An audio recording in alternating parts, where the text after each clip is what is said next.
Focus 24/7 news ਦੇ ਵਿੱਚ ਆਪ ਸਭ ਦਰਸ਼ਕਾਂ ਦਾ ਸਵਾਗਤ ਹੈ। ਮੈਂ ਰਜਨੀਸ਼ ਕੌਸ਼ਲ ਇੱਕ ਵਾਰ ਫਿਰ ਤੋਂ ਹਾਜ਼ਰ ਹਾਂ ਆਪ ਸਭ ਦੇ ਰੂਬਰੂ। ਦੋਸਤੋ, ਜਿਹੜਾ ਸਾਡਾ ਦੇਸ਼ ਹੈ ਹਿੰਦੂ ਸਨਾਤਨ ਧਰਮ ਦਾ ਦੇਸ਼ ਹੈ। ਇਹਦੇ ਵਿੱਚ ਅਲੱਗ-ਅਲੱਗ ਸਮੇਂ ਦੇ ਵਿੱਚ ਅਲੱਗ-ਅਲੱਗ ਸੰਤਾਂ, ਫਕੀਰਾਂ ਔਰ ਕਈ ਸੂਫੀਆਂ ਨੇ ਆ ਕੇ ਆਪਣੀ ਬਾਣੀ ਦੁਆਰਾ, ਆਪਣੇ ਪ੍ਰਵਚਨਾਂ ਦੁਆਰਾ ਲੋਕਾਂ ਨੂੰ ਸਦਮਾਰਗ ਤੇ ਚੱਲਣ ਦੀ ਰਾਹ ਦਿਖਾਈ ਹੈ। ਉਸ ਦੇ ਚਲਦੇ ਅੱਜ ਸਾਡੇ ਨਾਲ ਮੌਜੂਦ ਨੇ श्री नरेश शर्मा जी व्यास जी के पुत्र, जिन्हों वालों अनेका ही राम कथावां, रामचरितमानस, श्री भागवत कथावां जिहड़ियां वो लोकां नूं सरवण करवाईयां गईयां और कईयां नूं सदमार्ग ते तोरिया। अज साडे नाल मौजूद ने उन्हां दे ही पुत्र श्री भरत कुमार जी शर्मा, जो कि एक बहुत अध्यात्मिक तौर पर अपना जीवन यापन कर रहे हैं। अक्सर देखा जाता है तकरीबन योग दे विच या भक्ति रस दे विच डुबे रहंदे ने। असीं अज इन्हां दे विचार जाणांगे। सर, सब तो पहले जी तो बहुत बहुत स्वागत है तुहाडा साडे कार्यक्रम दे विच। Thank you. करांगे तुहाडे नाल काफ़ी सारियां गल्लां जिहड़ियां और तुहाडे कुछ गीत संगीत जिहड़ा तुहाडा रसमई मधुर बाणी दा भी आनंद लवांगे जी। किवें सर इस पासे लगन तुहाडी लगी जिहड़ी?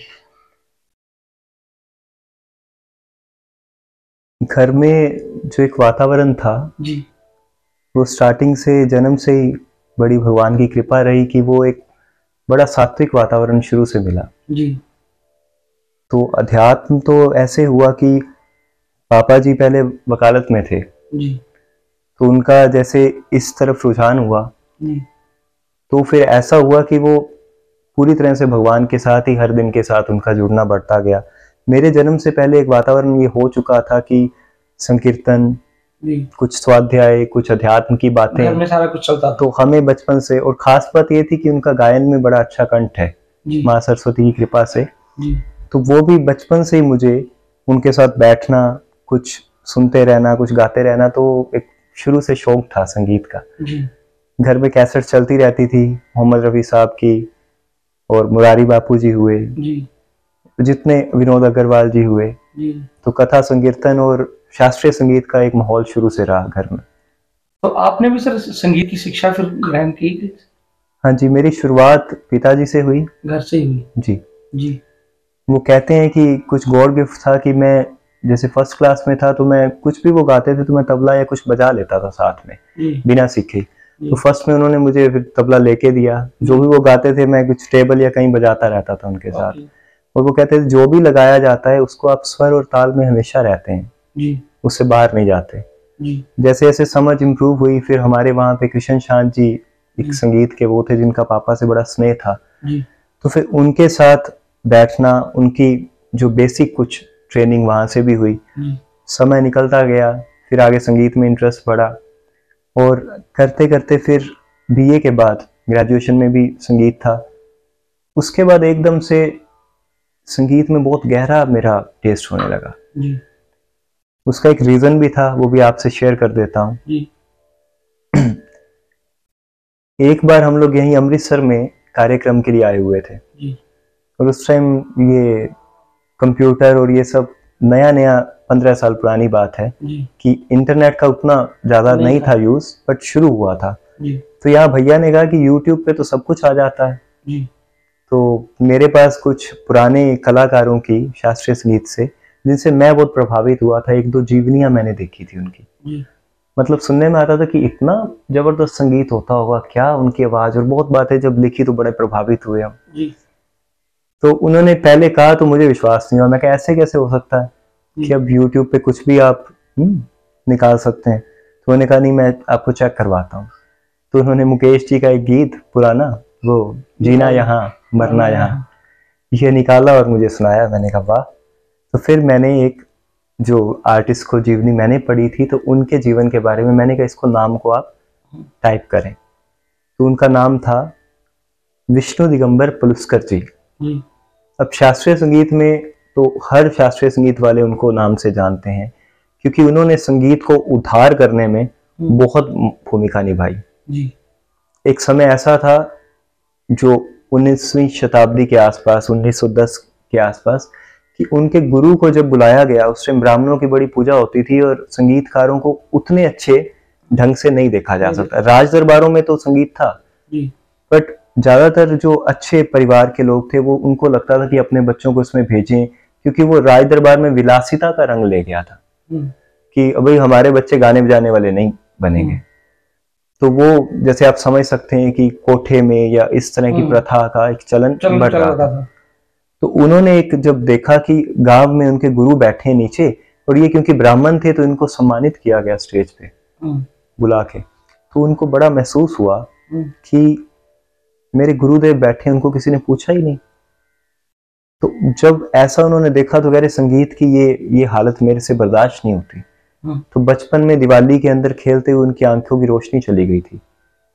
तो फिर जब वो संगीत की तरफ आए तो उनका अध्यात्म में बहुत ज्यादा ऑलरेडी रुचि थी। सर मैं चाहूंगा कि कुछ तुसी जिहड़ा रामचंद्र मानस दे तुसी दस रहे हो जी पर पदावली दा तुसी साडे दर्शकां नाल शेयर करो जी। एक राग हमीर में बेस्ड उनके शिष्य द्वारा गाई गई रिकॉर्डिंग उपलब्ध है, जिसके अंदर उन्होंने करण चहु रघुपति गुण गाहा कि मैं भगवान के गुणों का गान करना चाहता हूँ, मेरी बुद्धि बहुत छोटी है और भगवान के चरित्र तो बड़े अपार है। तो इसको उन्होंने गायनबद्ध किया।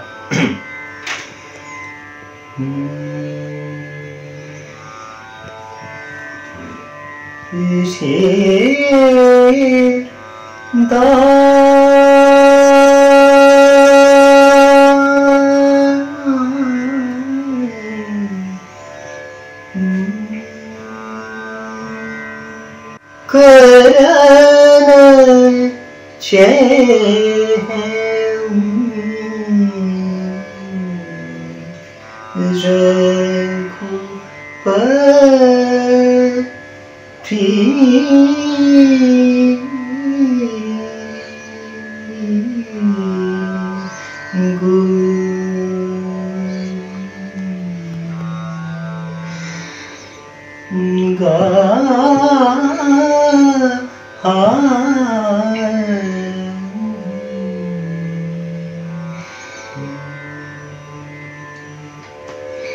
रघुपति लघुमती मोरी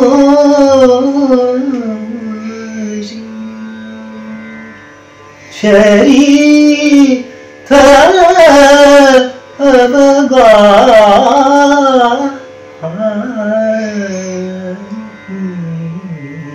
करण चहु रघुपति गुण।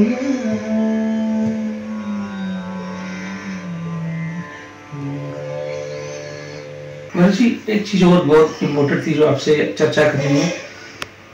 हमारा जो आज का यूथ वर्ग है वो ना अपने संस्कारों को, अपनी सभ्यता को भूलता जा रहा है जी।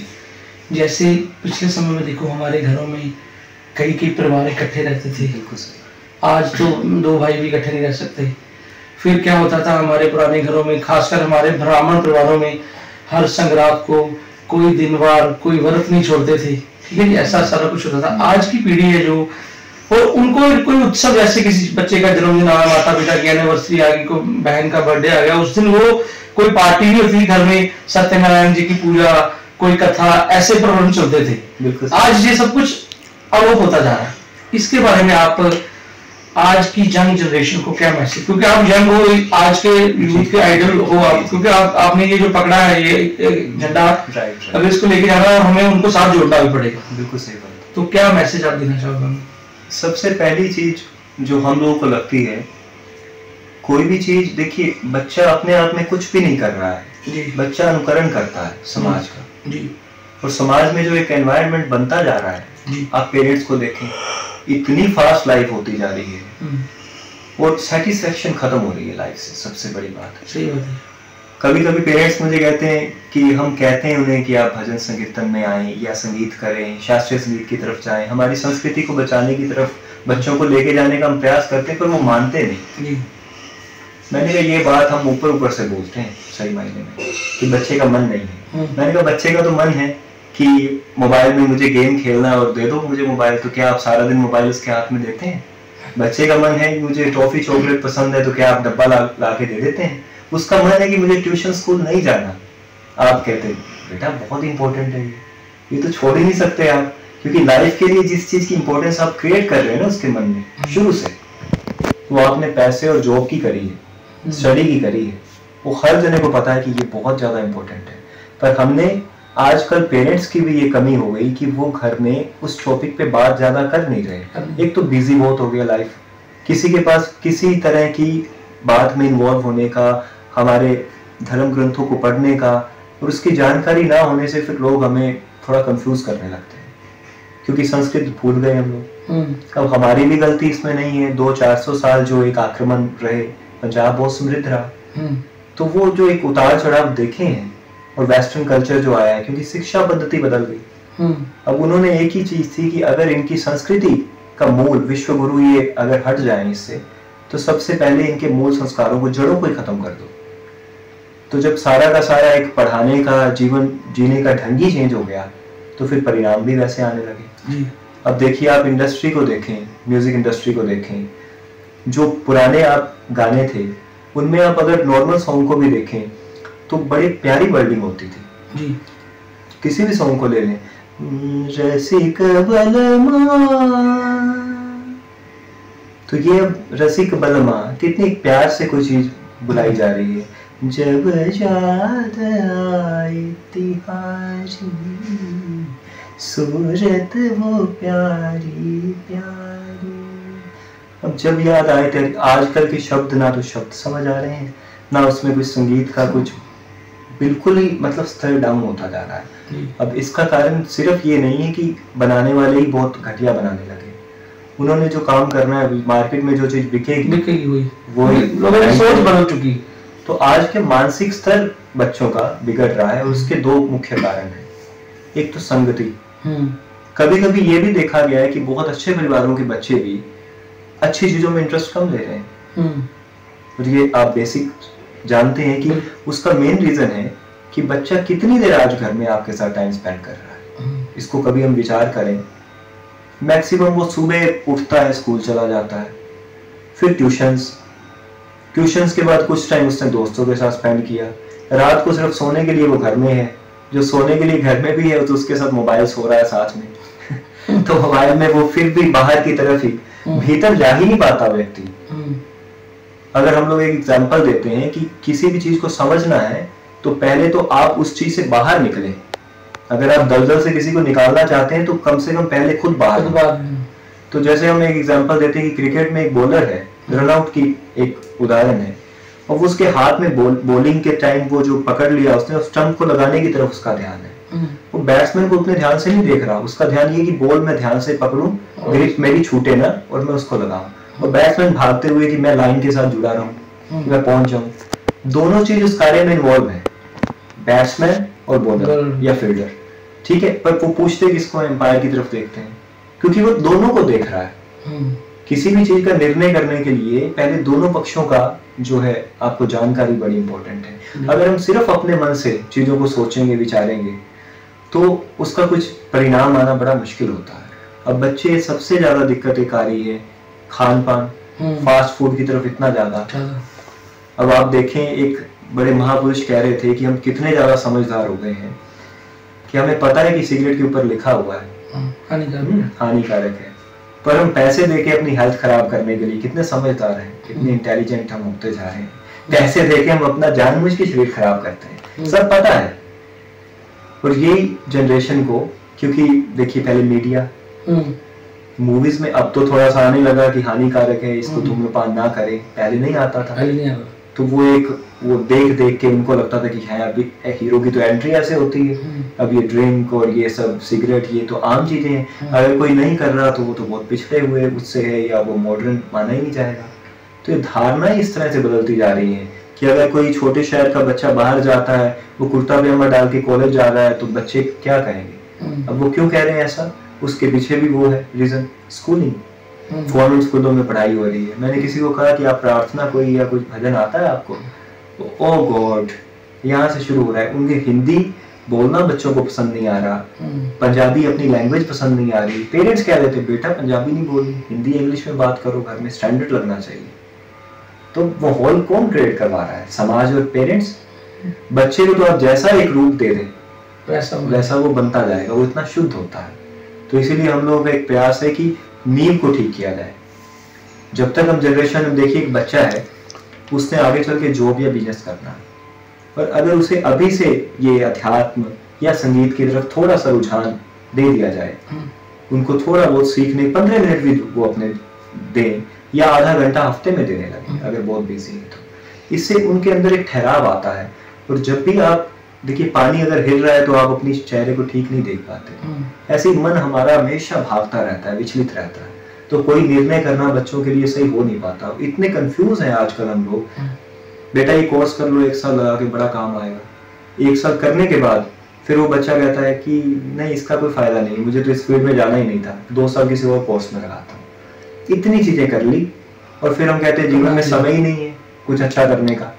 वो जो अगर आपने 1 साल अध्यात्म या संगीत को दिया होता तो पूरा लाइफ आपका वो मार्गदर्शन करता। सर अक्सर देखा जाना है कि लोगों का ना जो माइंड है, माइंड सेट नहीं हो पाता जी। मैं चाहूंगा कि आप अपनी तरफ से आज की युवा पीढ़ी को क्या मैसेज देना चाहोगे कि अपने मन को किस तरफ लगाना चाहिए? जी जी, ये इतना इम्पोर्टेंट क्वेश्चन है आज के टाइम पे जी, जिस पे चर्चा बहुत कम हो रही है जी। क्योंकि हम अक्सर देख रहे हैं कि हम आज के जो एक प्रणाली चल रही है, चाहे शिक्षा पद्धति हो या जितनी भी चीजें हो, अब हो क्या रहा है कि हम फिजिकली बच्चे को डेवलप करने में बहुत टाइम दे रहे हैं कि बच्चा अच्छा खाए, अच्छी स्कूलिंग हो, पर मन पे अक्सर काम किया ही नहीं जा रहा। और होता क्या है कि 20 ईयर्स क्रॉस किया, जॉब अगर या अपने अकॉर्डिंग चीजें नहीं होती तो बच्चा कभी गलत संगत में चला गया, कभी डिप्रेशन की तरफ चला गया, कभी सुसाइड का विचार आ गया। अब जिम जा रहा है, उसकी बॉडी तो बहुत स्ट्रांग है और माइंड स्ट्रांग नहीं है, तो वो अच्छा डिसीजन नहीं ले पाता। इसीलिए हमारे जो आर्ट बने थे, देखिए सामवेद एक पूरा एक वेद संगीत पे आधारित है कि जब हम तनाव में आगे जीवन में बढ़े तो एक आर्ट से जुड़ के रहने से हमारे मन में कोमलता रहती है, हमारा फोकस कंसंट्रेशन बहुत इम्प्रूव होता है जब हम थोड़ा सा ध्यान, मेडिटेशन। तो अपने जीवन में हम लोगों का यही एक वो है कि हर स्कूल में आज के टाइम पे या घरों में 10 मिनट कम से कम मेडिटेशन या संगीत कंपल्सरी होना चाहिए स्कूलों में भी। और जी, इससे इतना जबरदस्त लाभ हम देख चुके हैं अपने बच्चों को सिखाते हुए। अब ऑस्ट्रेलिया से मेरे पास एक क्लास लेते हैं तो वो सीख रहे थे, तो कह रहे मैं अपनी जॉब से आता हूँ, जितनी मेरी थकावट है, सिर दर्द को हमने संगीत से ठीक करवाया, डिप्रेशन को ठीक किया, ऑलरेडी टॉन्सिल्स होते हैं तो हम लोग रियाज से ठीक करवाते हैं बच्चों के, यहाँ तक इसके प्रभाव हम रूटीन में देखने में आ रहे हैं, इतने जबरदस्त इसके लाभ हैं। तो अगर इसको अपनी रूटीन लाइफ में सब्जेक्ट मान के लें, क्योंकि देखिए शांति और प्रसन्नता हम सबकी नीड है। आप अपनी थकावट को दूर कैसे करें, वो एक चाबी आपके पास चाहिए। आप आए 10 मिनट में कान पर ऑन करता हूँ और आप ओम बजा रहे हैं घर में, तो आप अपने तनाव को दूर करने के लिए, मतलब अपने साथ जुड़ना ही अपने तनाव को खत्म करना है। आज हम जी रहे हैं पर समाज और परिवार के लिए, अपने लिए हमारे पास 5 मिनट भी नहीं बचते हैं, तो वो जब तक हमें नहीं मिलेगा वो समय, खुद को शांति नहीं मिल सकती, क्योंकि एक क्वेश्चन मार्क लगा रहता है कि जीवन है किस लिए और हम कर क्या रहे हैं जीवन के अंदर। यही अध्यात्म है, यही संगीत है। साधना कोई भी है, जब मन से होने लगती है तो उसका बहुत फास्ट रिजल्ट आने लगता है, पर थोड़ा सा चलने की जरूरत है। आज के यूथ को अगर वो 10 मिनट देने लगे तो उसका वो बड़ा जबरदस्त प्रभाव देखेंगे आने वाले समय में। आपकी अभी एज कितनी होगी? मेरी अभी 30 इयर्स एज है। आप मैरिड हो? नहीं। संगीत के अलावा एक क्या जरूरतें जो डेली नीड्स हमारी होती है, उसके लिए क्या काम करते हो? मेरा अभी रिसेंटली, वैसे तो मेरा नेट का टेस्ट क्लियर था यूजीसी की तरफ से, तो लेक्चरर की पोस्ट पे मैं जा सकता हूँ। वो मेरे लिए जलंधर से एक बार कॉल भी आई थी, पर मेरा चुनाव अभी जो है थोड़ा सा समाज के लिए कुछ अच्छा कार्य करने की तरफ है, क्योंकि आज हर व्यक्ति सिर्फ अपने लिए जीवन जी रहा है। तो अगर हर व्यक्ति ऐसा सोचने लगे कि हाँ कोई आएगा और ठीक है, समाज में तो कुछ ना कुछ अच्छा होता ही रहेगा, फिर वो चीज़ आगे आगे डिले होती जाती है। ये कैसे हुआ कि मैं कोविड के दौरान एक एकेडमी शुरू होने वाली थी दिल्ली में, तो वहाँ पे सब सेटिंग थी, और कोविड फिर एकदम से जब बढ़ा तो पिताजी की तरफ से कहा गया कि कुछ देर के लिए घर आ जाएगा आप, क्योंकि दिल्ली में वातावरण थोड़ा ठीक है। तो वो फिर उस टाइम पे मेरा दिल्ली से यहाँ अपने होम टाउन में आना हुआ, फाजिलका। तो वहाँ पे हम लोग अपना रियाज कर रहे थे, कुछ रिकॉर्डिंग या यूट्यूब पे कुछ टिप्स दें लोगों को, तो इस तरह से सारा एक माइंड था कि संगीत को लेके काफ़ी सारे मिथ और भ्रम क्रिएट हो गए हैं, उसको थोड़ा दूर किया जाए। पहली चीज़, अक्सर लोगों का मानना है कि जो परिवार से नहीं आता संगीत के वो तो सीख नहीं सकता। ये बहुत बड़ा एक वो धारणा बनी हुई है, क्योंकि ब्लड में नहीं है या गॉड गिफ्टेड नहीं है। तो मैंने कुछ पेरेंट्स से जब बात करी तो एक दो पेरेंट्स मेरे पास आए कि हमारा बच्चा, हम चाहते हैं कि सीखे और रिलैक्सेशन प्राप्त करे, पर ये है नहीं इसके ब्लड में म्यूज़िक और माहौल नहीं। मैंने कहा हम लोग ट्राई करते हैं, 20-25 दिन के लिए आप मुझे मेरे पास भेजिए। तो हम लोगों ने काम किया उनकी, क्योंकि मेरा एक मानना है कि संगीत में बहुत ज़बरदस्त प्रभाव है। तो उससे क्या होता है कि अगर हम मानते हैं कि पुराने टाइम में उससे इतने इतने लाभ, प्रकृति भी उससे, बारिश से भी सुना जाता है, पशु पक्षियों पे भी उसका सीधा प्रभाव होता है। हमारे मन पे तो हम प्रभाव देखते ही हैं। जब हम उदास होते हैं, स्ट्रेस में होते हैं, तो हर व्यक्ति संगीत से जुड़ा हुआ है। उसकी चुनाव अलग अलग है, कोई पुराने गाने सुनता है, कोई लोकगीत की तरफ रुझान है किसी का, कुछ शास्त्रीय संगीत की तरफ सुनते हैं, पर जुड़े सब हुए हैं भीतर से। कोई वेस्टर्न है, कोई इंडियन है, पर भीतर शांति के लिए आर्ट से जुड़े रहना बड़ा जरूरी रहता है। तो हम लोग जब उनके साथ बैठे तो बच्चों के साथ हमने लगा कि कोई भी इमेज अगर आपको क्रिएट करना है, तो बटरफ्लाई अगर आपको बनानी है तो आपके मन में उसकी इमेज चाहिए। तो इसलिए स्वरों की इमेज नहीं बनवाई जा रही। आज के टाइम जो सिखाने की पद्धति है, फिजिकल रियाज की तरफ बहुत ध्यान है कि अच्छा खासा प्रैक्टिस करवाई जाए, गला तैयार करवाई जाए। तो मेरा एक क्वेश्चन था कि क्या सिर्फ शारीरिक रियाज से हमारे मन के भाव उदित हो सकते हैं? क्योंकि संगीत तो फील की तरफ ज़्यादा है। और जब भाव की बात आती है तो भाव शरीर से नहीं निकलते, भाव मन से निकलते हैं। हम हमेशा क्या कहते हैं, आज मन नहीं है कुछ खाने का, आप कहते चलो वहाँ लेके चलो, मन नहीं है जाने का, कभी सो जाओ, मन नहीं है सोने का। हर जगह कभी ये नहीं कहते कि मेरा शरीर नहीं मान रहा है सोने को, शरीर कहता है मैं जाऊँगा नहीं। अगर मन ने कह दिया कि मुझे कहीं जाना है तो हम तुरंत निकल पड़ते हैं उसके लिए, यात्रा के लिए। सुबह उठने की बात ही हम करें तो अक्सर क्या होता है कि जब आपने सोच लिया कि मुझे जाना है और मुझे वॉकिंग करनी है, तो आप अपने फ्रेंड को कहते हैं कि चलो आओ चलते हैं, सैर करके आते हैं। तो आपने मन बना लिया, अब कभी बॉडी ने ये नहीं कहा कि चद्दर मत उतारो, मुझे तो सोना है, वो नहीं खींच रही आपको पीछे। पर अगर मन नहीं है, अगले दिन दोस्त बुलाने आ गया तो कहते चलो चले घूमने, नहीं मेरा मन नहीं है, मैं तो सोने का मन है। अब आपने ये बात मन को दी, मन तुरंत सोने को तैयार। सर ਤੁਸੀਂ ਕੀ ਸਮਝਦੇ ਕਿ ਇਹਨਾਂ ਸਾਰੀਆਂ ਜਿਹੜੇ ਵੀ ਇਹ ਬੱਚੇ ਜਿਹੜੇ ਜਿਨ੍ਹਾਂ ਨੂੰ ਬੱਚਿਆਂ ਨੂੰ ਇੱਕ ਕਿਸੇ ਹੋਰ ਰਾਹ ਤੇ ਜਾ ਰਹੇ ਨੇ, कौन जिम्मेवार है या भटक रहे हैं बच्चे जो? जैसे कि हम बात कर रहे थे, कुछ एक आधी चीज रिस्पॉन्सिबल नहीं होती किसी भी चीज को, और एक दिन में भी नहीं होता ये सब जी। पिछले कुछ 20-30 साल से ना ये मीडिया में और सब जगह पे एक एजेंडा चल रहा है कि एक तो संस्कृति से जितना दूर किया जाएगा, बच्चों में जितना भटकाव आएगा, उतना देश अपने आप पीछे जाने लगता है। अब उसमें एक मेन रीजन ये है कि जब ईमानदारी घटने लगती है समाज में। आज दिक्कत कुछ नहीं है, अगर आप कहें, आप मेरे पास आए और अपने बच्चे को लेके, क्योंकि आपका एक विश्वास है कि आप एक सर के पास लेके जा रहे हैं, तो आपका विश्वास कब तक बना रहेगा? जब तक आप मेरे पास लेके आए और मैं अपना कार्य ठीक से कर रहा हूँ, ईमानदारी से कर रहा हूँ। अब आप केमिस्ट शॉप के पास जा रहे हो तो केमिस्ट वाला बंदा आप सिर दर्द की दवाई मांगी और वो अपना पैसा कमाने के लिए हल्की से हल्की दवाई आपको दे रहा है और आपको कोई फर्क नहीं पड़ रहा, तो आपका इंटरेस्ट खत्म होता जाएगा उसमें। ऐसे ही हर चीज में हो रहा है, खाना पीना, उसमें रासायनिक खादें इतनी जाने लगी, ईमानदारी खत्म हो रही है। वो हमारे बच्चों में ने भी तो यूज करना है उस चीज को। जब हम देखने लगे कि मैं अपनी ड्यूटी ठीक से करूं, आप अपनी ठीक से करें और सब जने अपने अपने कर्तव्य को ठीक से, तो समाज में किसी तरह का तनाव रहेगा ही नहीं। और अक्सर हो रहा है कि ज्यादातर एकेडमी या जो भी चल रहे हैं अलग अलग काम, अब उसमें क्या होता है कि क्योंकि एक प्रॉब्लम ये भी है कि पेरेंट्स को नॉलेज नहीं है कई चीजों के बारे में। जैसे आप साउथ में जाएंगे तो संस्कृत, संगीत, इस तरह की अभी नॉलेज बची हुई है। अगर कोई गलत काम करता है, जैसे हिंदी इंग्लिश हर पेरेंट जानता है, बच्चा घर में गलत करता है या ट्यूशन में उसको गलत करवा दिया, आप तुरंत कह देते हैं आप कि नहीं ये ठीक नहीं करवाया गया, बच्चे को ठीक करवा देते क्योंकि आपकी जानकारी में है।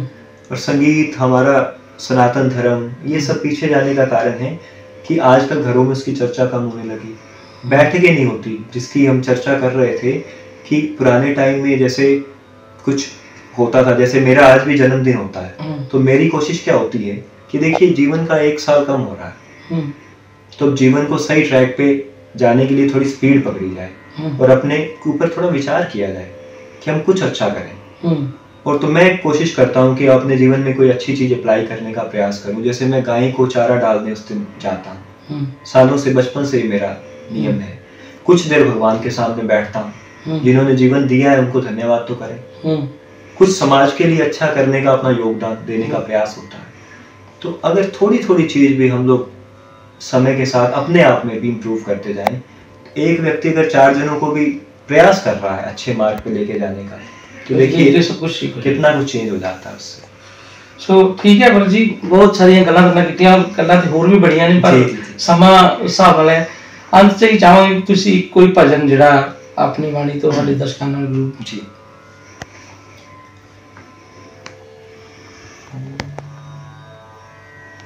कृष्ण कृष्ण मुकुंदा जनार्दना,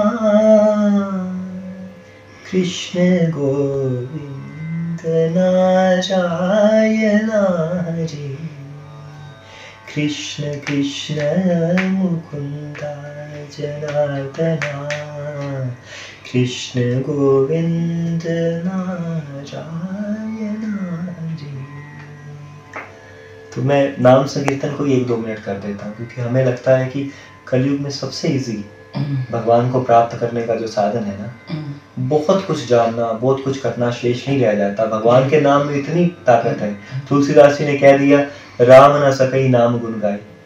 भगवान भी अपने नाम के जो गुणों का गुणगान नहीं कर सकते। तो हम 1 मिनट उसी में लगा देते हैं।